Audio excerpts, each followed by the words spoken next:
first of all, reply to some of the testimony that happened last week against the bill, but also to answer any outstanding questions that might have come up at the 11th hour. What are the issues right now?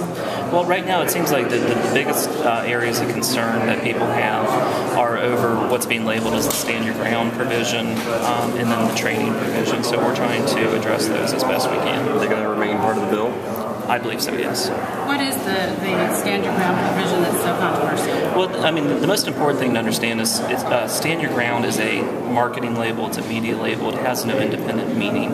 Ohio is the only state that requires a person acting in self-defense to prove that they were acting in self-defense. Every other state, it's up to the prosecution to prove they weren't acting in self-defense. So trying to compare what Ohio has done to some others, what Ohio is proposing to do to what other states have done, it's not a valid comparison. So we're trying to make sure that people understand all Ohio's bill does is remove the duty to physically retreat.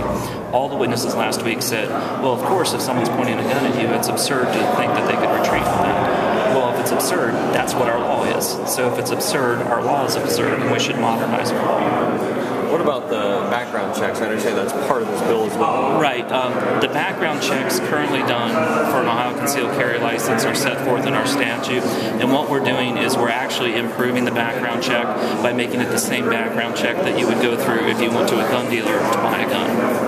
So I would say it's an improvement? Is that how you would It's a more thorough background check. It's a tighter background check, if you will. Has there been any opposition to that? Not that I'm aware of. It seems like that would be something everybody would agree on. Right, and what we're trying to do is harmonize state law with federal law. Right now, our state disabilities don't match up with the federal disabilities, so someone could be disabled under federal law but not under state law. We're trying to make it one set of rules so that you only have to go to one place to look at it. I understand there are legal differences from Ohio and other states in some of these things. Mm-hmm. But if you don't have a duty to retreat, why isn't saying that you could stand your ground an accurate way of describing that just for the general public? Well, I know it carries different meaning for Florida and things like that. But the problem is the way that phrase is used, the way stand your ground is used, is as a label to refer to other states' laws.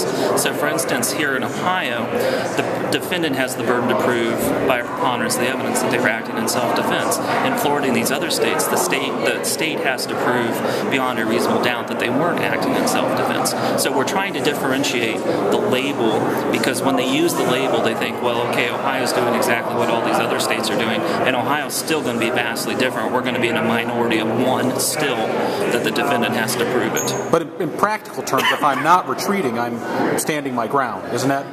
You cannot stand your ground, for instance, if you had another way to stop or avoid the attack. So let's say, for instance, I'm being attacked. I have a taser. Is that a valid alternative to stopping the attack? It's not automatic that you can use the lethal force. I still cannot have been at fault in creating, prolonging, or escalating the situation.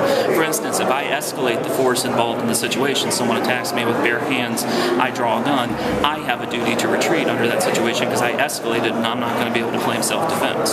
So if you were carrying a taser and a gun, then it creates a question of whether I had a reasonable alternative way. The second prong of the test is, was the use of lethal force a last resort? You still must prove it was your last resort and it was your only way to stop the attack.